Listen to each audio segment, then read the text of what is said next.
I'm Rick Munn. This is No Risk, No Reward Media, and I'm very happy to be joined this morning by Dr. Gerry Waters. Dr. Gerry Waters is running in the Irish general election due to take place tomorrow being Friday, the 29th of November 2024. He's standing as an independent candidate for the Irish Freedom Party in Kildare North. Gerry, how are you doing today? Good morning, Rick. How are you? You're Uh, looking fresh and well this morning. Yeah, looks can be deceiving, Gerry. Looks can be deceiving, but appreciate the compliment. You're looking very fresh and well yourself, given that it's the eve of a very big day in Ireland's history, I believe, that will determine where we're going over the next few years. So you're running as an independent candidate in Kildare North through the Irish Freedom Party. I know you have thrown your hat into the ring before with the European elections, so you're not a stranger to Irish politics, at least participating in Irish politics. How have you found the campaigning going so far in Kildare North? I love the campaigning. I actually love the social interaction. I'm perhaps not very good at the doors in a sense that when you go to somebody's door, you're handing over all the control and they can be as insulting as they wish to you. So that I wouldn't be very good in that situation, but I enjoy meeting the people on the streets. And I've got a good group of canvassers with me or for me who are going out and leafleting.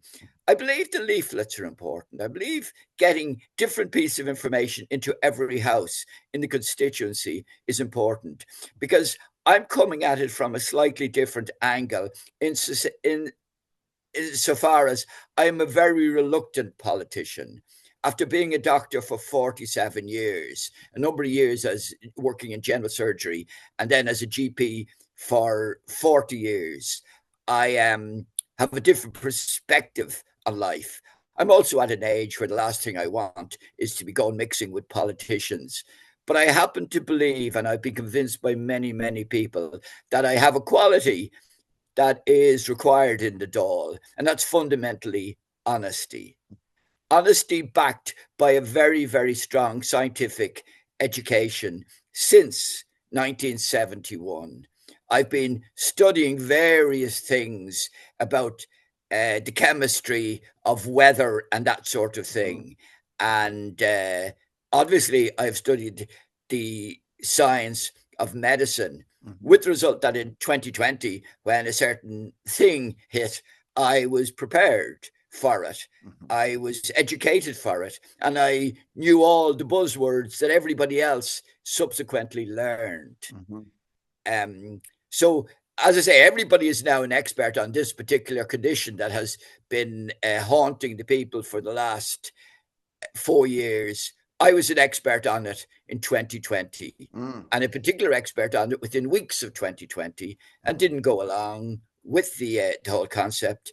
Was suspended by the medical register as a conscientious objector, Mm-hmm. and this is where I find myself, where I am endeavoring to try and push honesty and truth in Mm-hmm. science and medicine.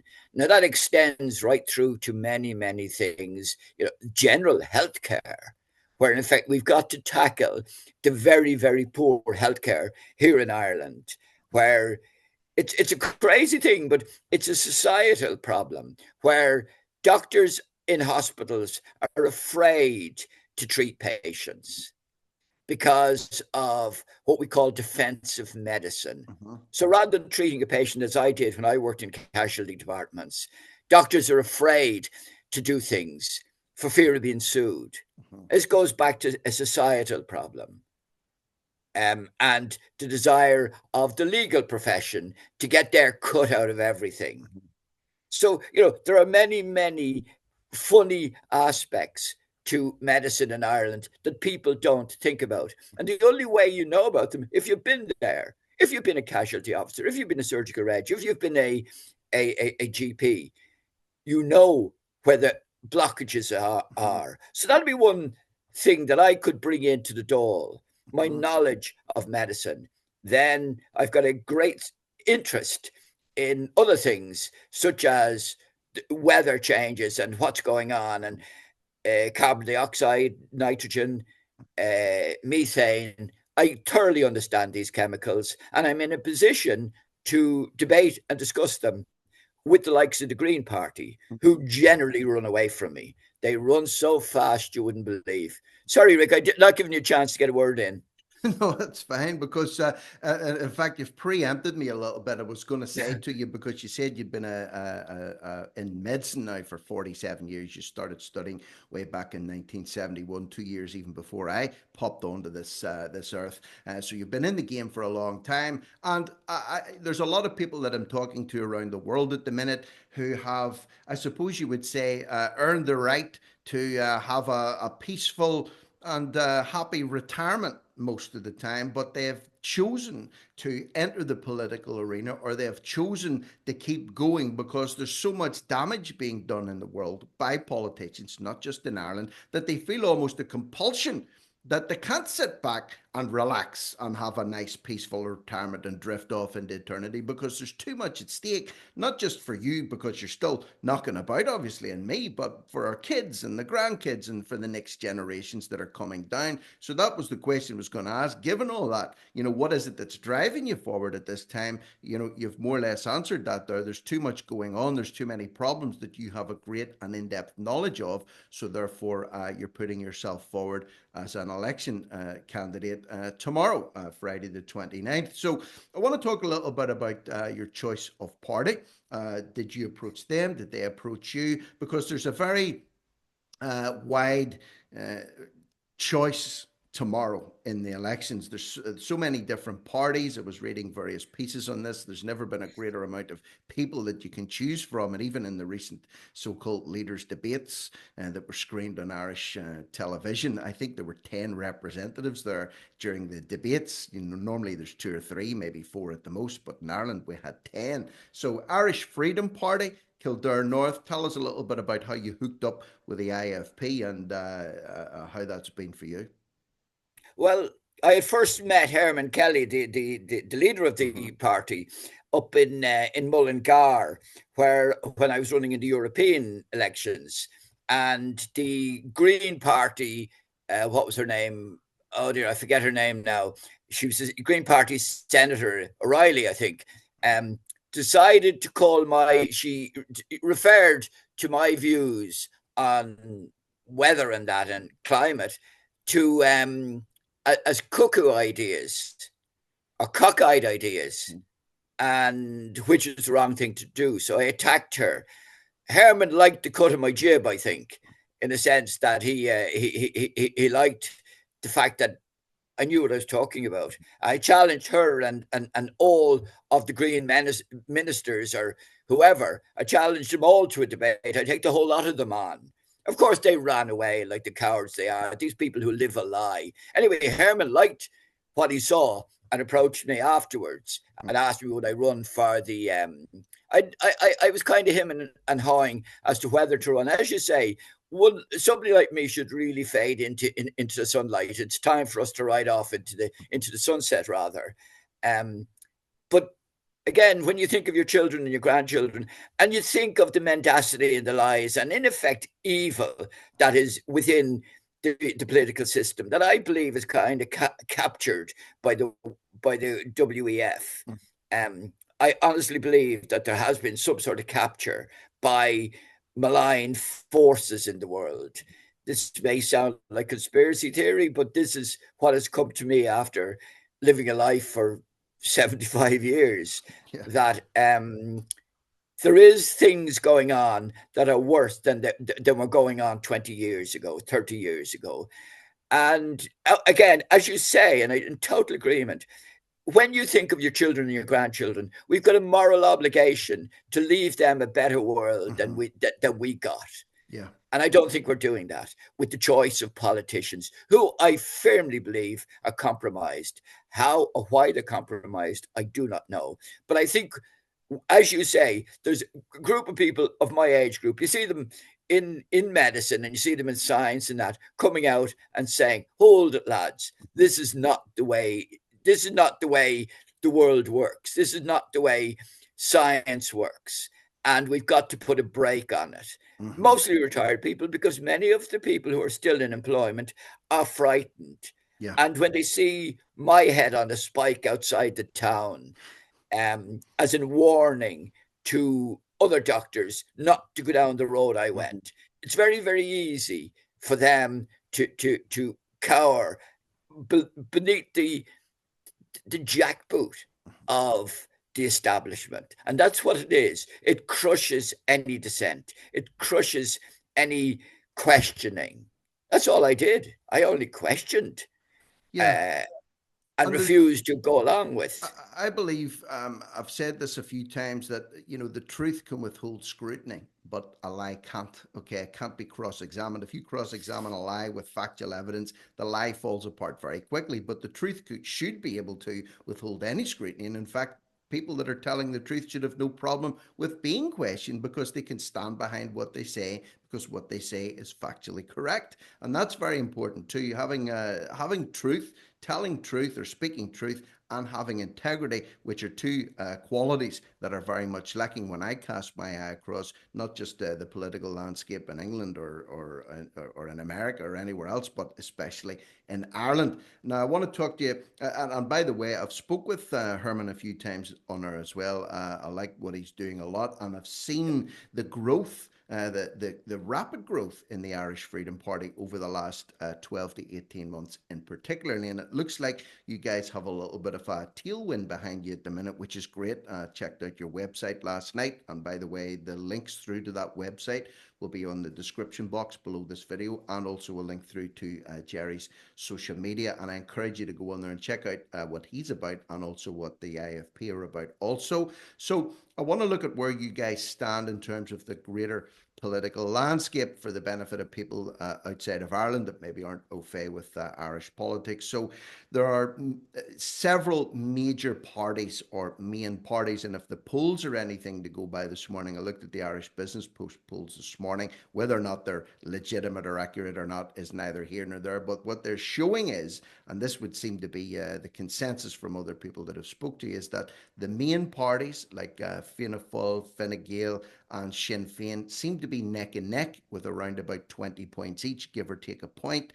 There are independents showing up at 14%, which is great. Then you have Labour and Social Democrats and the Green Party languishing down around 3 or 4% people before profit. So independents are sitting almost in between, sandwiched in between the more established but minor parties like PBP and Labour, and then underneath Sinn Féin, Fianna Fáil, Fine Gael.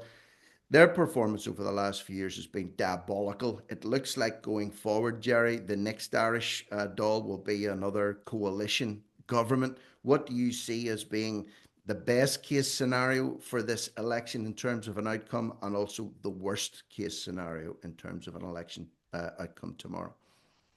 Well, I have to admit, I'm not a political analyst, and I'm not very good at analysing politics.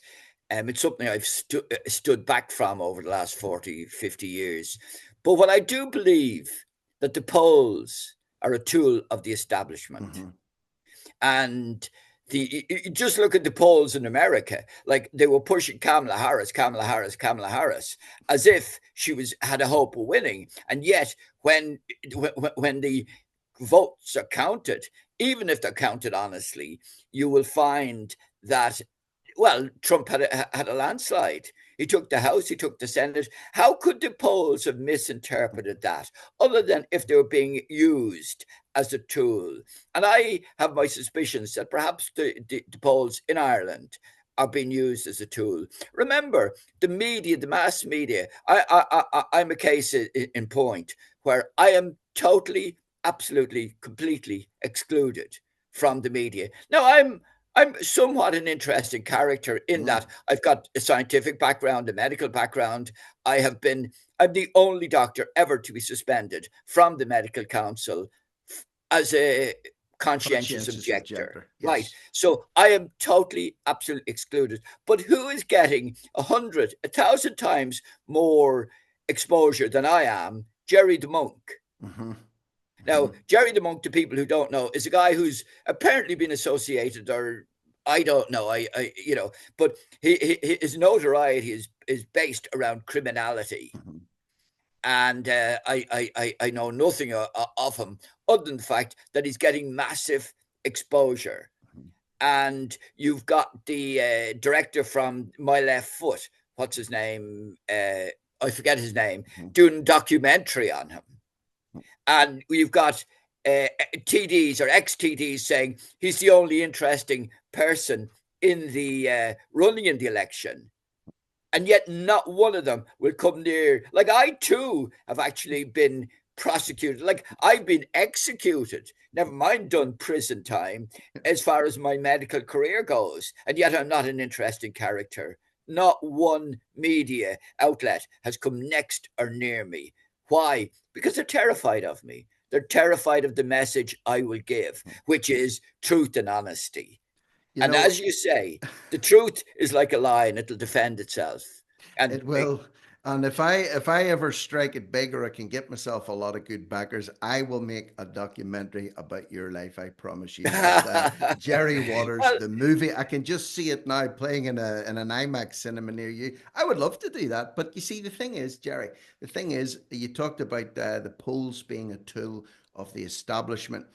By the same token, the establishment decides who to promote, who to push, and who to suppress also. And that's also, I suppose, a very good reason why it's critical at this time that we have alternate media, if you want to call them that, or independent media, if you want to call them that, that will give a platform to people that other people won't touch. Granted, the platform's not as big. Granted, the reach may not be there at this time.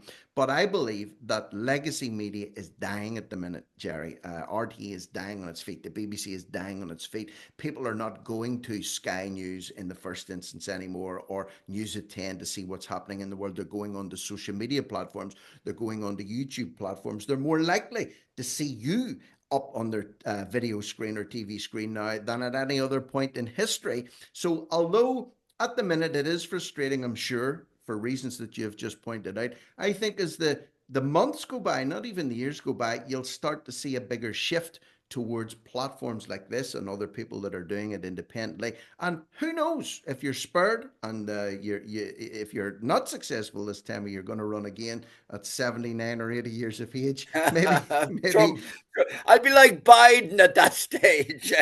you will. You'll be pushed around and you'll be eating ice cream and you won't know what day of the week it is. But sure, that'll make you a great candidate Turning for around and shaking hands with ghosts behind you. that's it. But no, but it's, and you know what? You have to have a sense of humor too. I mean, like you and I have spoke many, many times, and even before we went on air this morning, we were having a bit of crack, a bit of banter, and I think that's something that's critical as well. Because if your head goes down and you get depressed and you get despondent, then you just give up and the fight goes out of you. I think that's part of the conditioning that we've all been exposed to over the last few years. This is going to kill you, that's going to kill you, don't do this, don't do that, this is bad for you, stay in your house, don't move about. It's to crush people's resolve and to crush people's spirit and to stop people like yourself, I believe, putting their head above the parapet and not being concerned about it being put on a spike outside the town hall, because people that speak out against the established narrative are dangerous to the government, and there's strength in numbers. If enough people do it, then you become a threat all of a sudden instead of just simply an annoyance. And I believe you guys in the independent scene, there's so many people surging forward this year, are starting to become a threat rather than an inconvenience to the government. And that in and of itself should give you a little bit of spring in your step, because you are rattling cages whether they want to promote you or not. Yeah, but you see, I was a fighter anyway. I was a street fighter as a kid. I was a boxer, and I was a very good boxer. I was very fast, with the result that I got involved in lots of fights in the streets around Drimna, the Corporation House, and Inchico around that in the 50s. And that was something you did. You know, there were lots of opportunities to get involved in fracas and fights, and because I was probably mouthy and really wasn't, and I was small and skinny, people kind of picked on me until they got a puck in the face. And I always felt that, and if you're a kind of trained boxer, you've got an advantage in a street fight. So I always felt that it was worthwhile getting a dig in the face to give two back. And so with the result that I have no fear, I have absolutely no fear of being into a situation. And you know, you may say, well, they're two different things, but I have developed my mental ability and my debating abilities and my ability to talk and coherently put a point, which resulted in the same way as if you were making a documentary about me, you would start it off as me fighting on the streets of Drimna and right through to the idea of me fighting in the Dáil. Uh-huh. And in the same way as I had no fear on the streets of Drimna, I've got no fear of the Dáil or any place else. Uh-huh. Fantastic. And so what I say, the media, as far as getting back to the mass media have no obligation to protect me from myself or my stupidity or my stupid remarks. Uh-huh. They should, in effect, be exposing my stupidity and my fallacy and my error. They don't. Why? Because they know they can't. Yeah, yeah. That's why I'm totally excluded from the media, even as a historic figure in Irish history, as the only doctor to be ever excluded from or suspended from the medical register as a conscientious objector. Uh-huh. Now, Anne McCloskey up the north was also suspended. Uh-huh. And again, Anne is a person that's worthy of a documentary. Yeah. She's been involved in loads of different things. An interesting person. But as I say, it's unbelievable the silence with which I'm met. Gerry, I mean, for anybody that doesn't know you, I'm fortunate that I've spoke to you many, many times, know a little bit about your background. But for maybe somebody that's coming across you for the first time or has no idea, I mean, it would be hard for them not to be at least curious to find out a little bit more about you, just simply because you're speaking passionately. And there are other things. You don't have to be talking to me today. You don't have to be out canvassing later on. You don't have to be running for this election. So the drive that's forcing you forward is something that people, I believe, should pay attention to. Now, I want to try and bring this to a close because keeping these. No, I'll tell you what, I could talk to you all day here, as you well know. But Yeah, what I find is we that could. people tend to take these interviews or conversations in bite-sized chunks, and usually, even if you say the greatest thing, if you delivered the Gettysburg Address of Ireland here today and it was at the 40-minute mark, a lot of people will have switched off by then because people's attention span is so low at the minute. So I want to finish off by asking this. Okay, there's so many different things that you believe passionately about. There's so many different things that you're knowledgeable about. If you look at what the Irish Freedom Party, for example, stands for, they believe in freedom of speech. They believe in the promotion of families. They believe in Irish sovereignty. Let me ask you this question in closing, okay? If you're successful and you get into a position where you can have some kind of an influence over what's happening in Ireland, what would be your number one, Gerry Waters' number one focus or number one priority if you're successful in this election to start to effect change in what area or what part of Irish life? Well, you see, the problems in Irish politics are so diverse and so wide that there's so many things that I would want to investigate. But I believe we've got to get into general health Mm. and the effects of the last 4 years and the ramifications of the last 4 years and how it happened and how the people who are now injured and died Mm-hmm. over the last 4 years, the excess deaths. Mm-hmm. That is the first thing. The reason I picked that out is because that is what I'm expert at. Yeah. That is what I've spent the last 4 years reading and the last 47 years studying. Mm-hmm. So that's what I'm expert at. But there are many, many, many things, such as the abuse of, or the attempted abuse of speech. And speech isn't only necessarily free speech. And the people who are, the certain groups who are extra special citizens, such that they should take precedence over the rest of the citizens. Like those groups that you cannot criticize, that you cannot comment on, that has to be knocked for six. So really, and that's what I've been working on. The hate speech. Hate speech, and also health. And let's not forget, it's not just the health service itself is in an absolute shambles That's too. right. And waiting lists are through the roof. It's difficult to get a GP appointment if you can find one. There are people dying on trolleys in various Irish hospitals. Backlogs are through the roof. So it's not just a case of how medicine is actually executed if you can manage to see a GP or a doctor, but it's the fact that how do you even get to see one or register with one in the first place? So there's a lot to be getting on with there.